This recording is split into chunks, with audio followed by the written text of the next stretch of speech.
Hello everyone, আসসালামু আলাইকুম। আমি আদি। কেমন আছেন আপনারা সবাই? আমি আলহামদুলিল্লাহ বেশ ভালো আছি। তো দেখেন এই চুলার আগুনের কি অবস্থা। এর কাহিনী হচ্ছে কালকে বেশ কিছুদিন ধরে আমার চুলায় প্রচুর জং ছিল, জং ধরে মরিচা পড়ে গেছিল।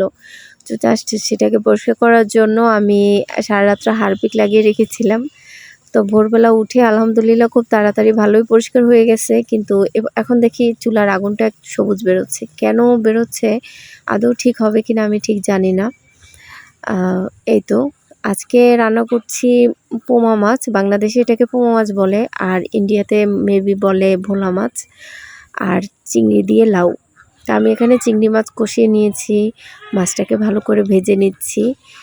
সিম্পল মাছে সরি, এটা পোমা মাছ ছিল না, এটা রামসুস মাছ ছিল। আমার এই ভিডিওটা 3-4 দিন আগের করা। রোজা আসার পর আমার কাজ দ্বিগুণ বেড়ে গেছে। সত্যি কথা বলতে আমি একদমই ভুলে গেছিলাম যে আমি কী মাছ রান্না করছি। ভিডিও দেখে দেখে তারপর বলছি। আর রামসুস মাছগুলো এতটাই বড় ছিল যে আমাকে মাঝখান থেকে দুভাগ করে কেটে তারপর রান্না করতে হয়েছে। আমি খুব এরকম রামসুস মাছ খুব বেশি একটা দেখা যায় না, এত বড়। আর হচ্ছে লাউ চিংড়ি রান্না করেছি। ভয়েসে প্রবলেম হবে ভাই, সব যারা আমাদের ভিডিও দেখেন তারা অবশ্যই জানেন, হয়তো জানি না কেউ দেখেন কি না আদৌ।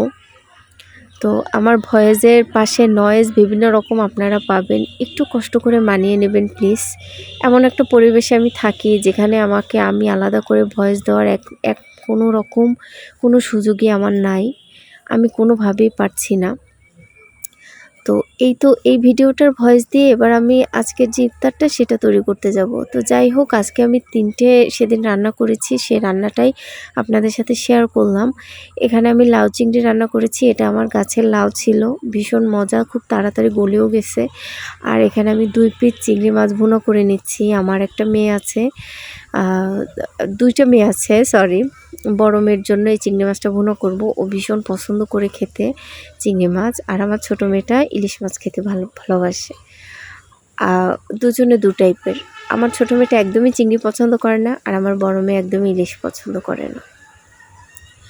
আমার রামসস মাছটা তো রান্না হয়ে গেছে, আপনারা দেখতে পাচ্ছেন।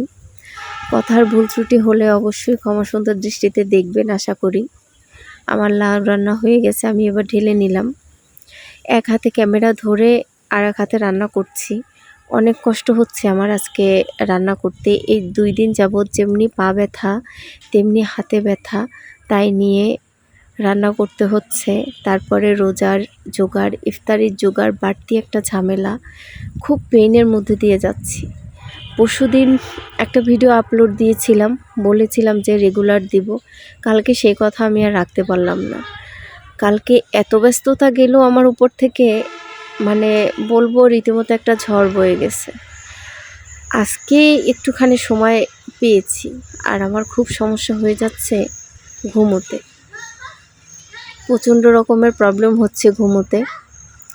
তো যাই হোক, নিজের সমস্যার কথা আর শেয়ার নাই বা করলাম। এই সাইডে আমি বুটটা বসিয়ে দিলাম। বুট রান্না প্রায় হয়ে গেছে, ভাতও বসিয়ে দিয়েছি, ভাতেও বলক চলে এসছে, খানিকক্ষণের মধ্যে হয়ে যাবে। আর এখানে আমি বেগুনি ভেজে নিয়েছি। এই বেগুনি ভাজতে গিয়ে হলো আরেক কাহিনী। আমার বারবার কেন জানি মনে হচ্ছিল যে কি আমি তো বেগুনি ভাজায় না আমি অনেক এক্সপার্ট ছিলাম। খুব ভাল লাগে আমার এই খাবারটা, বেগুনি। আর ক্লাস 8-9 থেকে আমি এটা ভাজা স্টার্ট করেছি, এখন পর্যন্ত আলহামদুলিল্লাহ ভাজছি। তো যাই হোক, এই আমার ইফতারের আয়োজন ছিল, কিন্তু আমার বেগুনিগুলো একেবারে পারফেক্ট হইলই না, কিছুতেই হইল না। আজকে এতগুলো রোজা গেল, পারফেক্ট বেগুনি আমি বানাইতেই পারলাম না। খুব দুঃখ লাগতেছে। কেউ যদি জানেন অবশ্যই আমার সাথে শেয়ার করবেন, আমি আমার টাইমলাইনে শেয়ার করব। আমি কোনোভাবে পারফেক্ট করতে পারতেছি না, হয় বেশি ফুলে যাচ্ছে, না হয় বেশি মোটা হয়ে যাচ্ছে, কিছু না কিছু একটা হচ্ছে। তো আজকের ভিডিওটি যদি আপনাদেরকে ভালো লেগে থাকে তো অবশ্যই লাইক কমেন্ট শেয়ার করে দিবেন। আর